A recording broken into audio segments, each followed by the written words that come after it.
Geometry, Chapter 11, Section 3, Volume of Pyramids and Cones. Please make sure you warm up and check your work. Come on back when you're ready. Number 1, a square prism.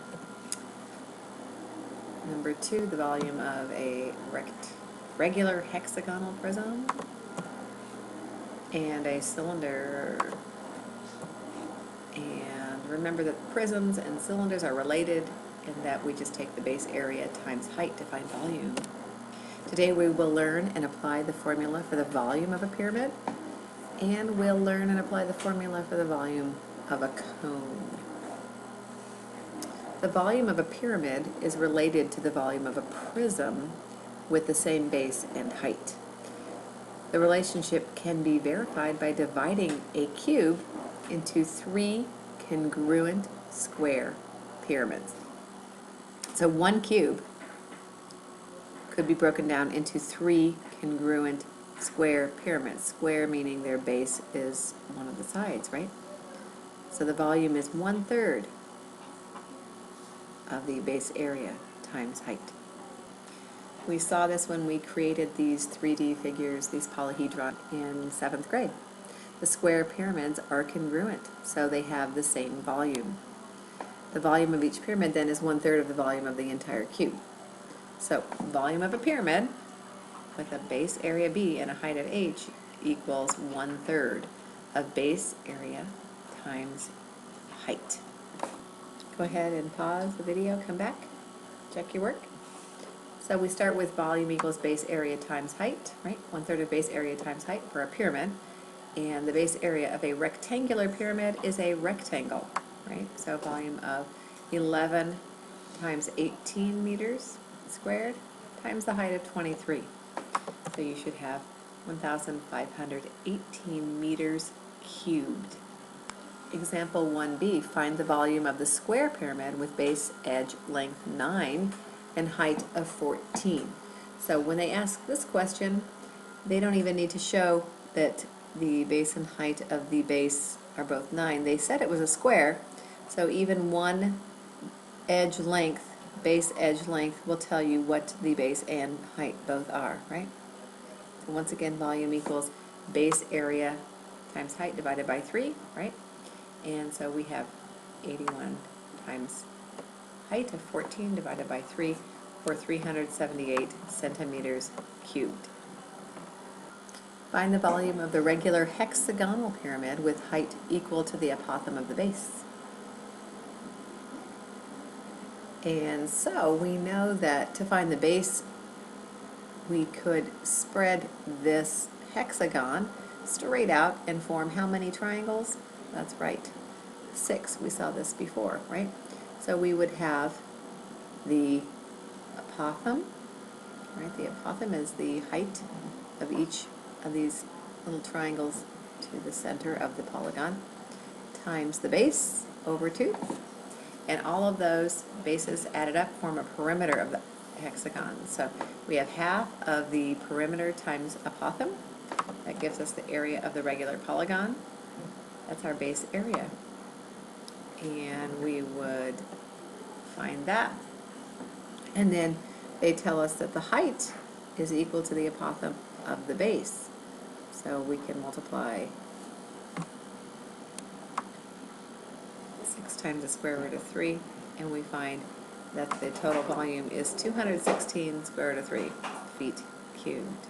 You know what, this unit is not correct, right? It should be squared. So the base is a square area. So we have the apothem times the perimeter, 6 times 12. Take half, so we have all those triangles, and this is a squared term, okay?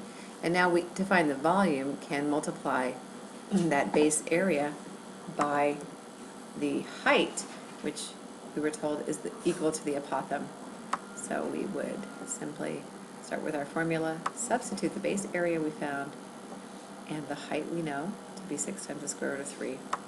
And when we simplify, we end up with 1,296 feet cubed. So we'll have to ignore this cubing here. This should be a squared unit, right? Okay, in example 2, we have an architecture application. An art gallery is a 6-story square pyramid. with a base area of 1/2 acre. Estimate the volume in cubic yards and in cubic feet. So if this base area is 1/2 acre, and we know that 1 acre equals 4,840 yards squared, then 1/2 acre would simply be half of this area, right? So the base area is 2,420 yards squared. And now we need the height, right, if we're going to find the volume of this pyramid. And the height, 1 story, is 10 feet. And 10 feet is approximately how many yards? Well, we would say that the height is about 6 times 10, or 60 feet, which again we divide by 3 and we get 20 yards. So now we have a base area and a height.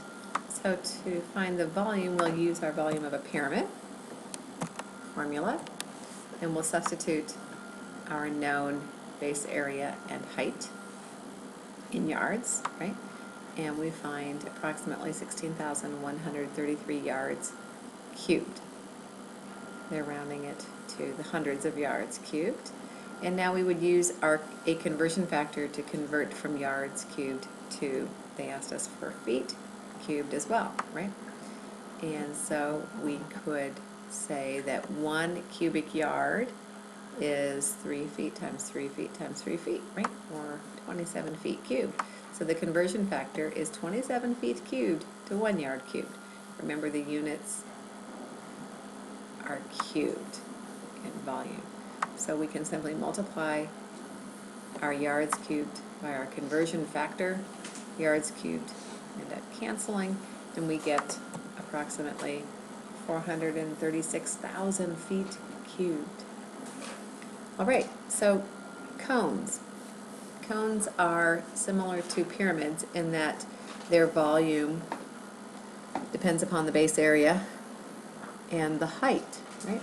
And once again, as compared to a cylinder, the volume is 1/3 of base area times height. With a cylinder, volume is base area times height, right? We could also write this as 1/3 of pi r squared, because a base of a cone is always a circle, times height. Find the volume of a cone with radius 7 and height 15 centimeters. Give your answer both in terms of pi and rounded to the nearest tenth. So in terms of pi, we just leave pi as it is here. So we would simply start with our formula and substitute our known radius and height, leaving pi as it is. And now when you multiply, the result is 245 pi centimeters cubed. Now rounded to the tenths, we could say 769.7 centimeters cubed. Okay, we can try to find other ways of asking these questions, right? So we find the volume of a cone in this example with base circumference of 25 pi inches and a height of 2 inches. 2 inches more than twice the radius. So we can use the circumference to find the radius, because circumference equals what? Pi times d, right? Or 2 r's times pi. So when we divide both sides by 2 and pi, we end up with a radius of 12.5. Now it says the height is 2 inches more than the radius, so we can now use this radius to find the height. The height equals radius plus 2, right? And 2 more than twice, so radius times 2 plus 2 leaves us with a height of 27 inches. So we now have what we need to find the volume, right? We've got the radius and the height. So volume equals 1/3 of pi r squared times height. Let's substitute our known radius and our known height. And now we can solve. We could leave it in terms of pi, or we can substitute our 3.14, right? And in terms of pi, we have 1,406.25 pi inches cubed, and if we substitute our value for pi, we would end up with 4,417.9 inches cubed. Here's a really common question in geometry. Can you find the volume of this cone? We have an unknown height. However, we know the radius and we know the slant height. So if we draw in the perpendicular height, we see we have a right triangle. So we simply use our Pythagorean theorem to find the height. So we can say 16 squared plus the height squared equals 34 squared. So our height is 30. That's all we need to find the volume, right? We have radius and height. So let's go ahead and start with our formula for the volume.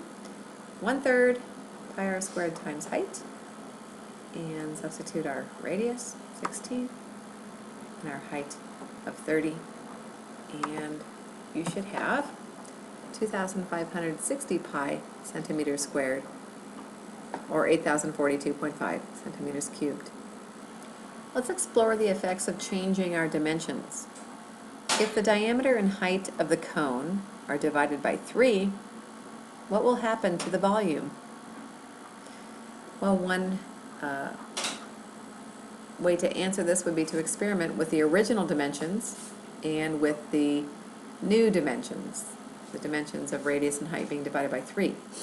With the original dimensions, we have, once again, to find volume, your formula 1/3 pi r squared times height, right?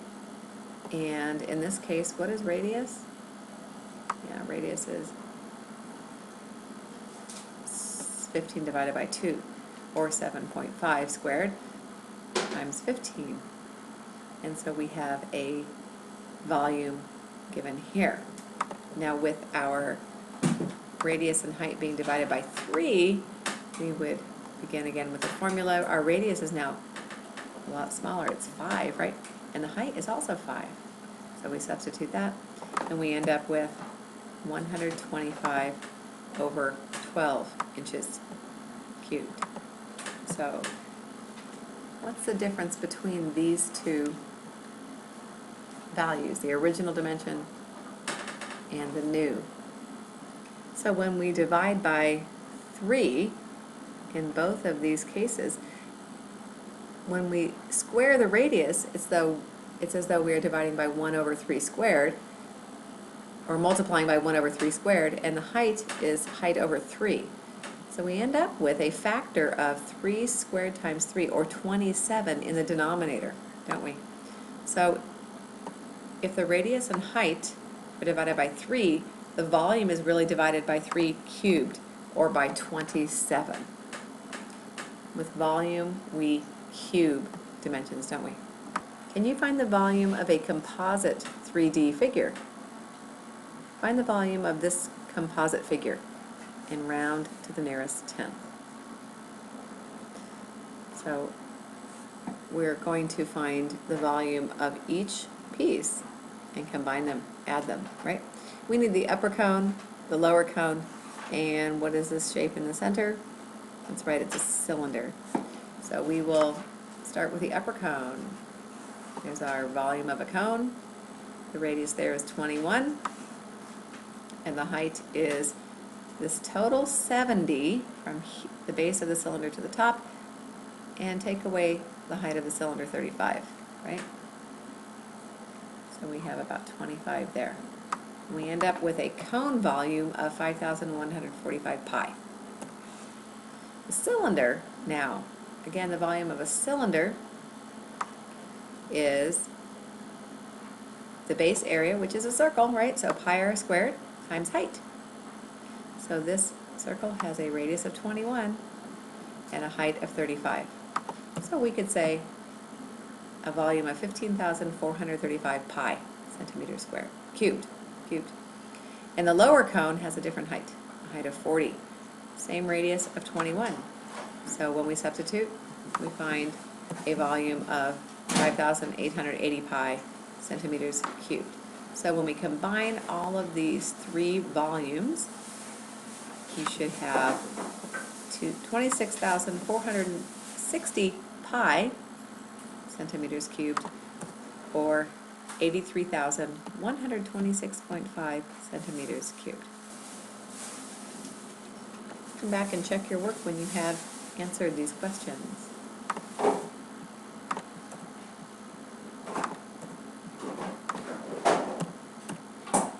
And quiz 2. Don't you love this figure? Big cylinder with a little cone on top. And there you go.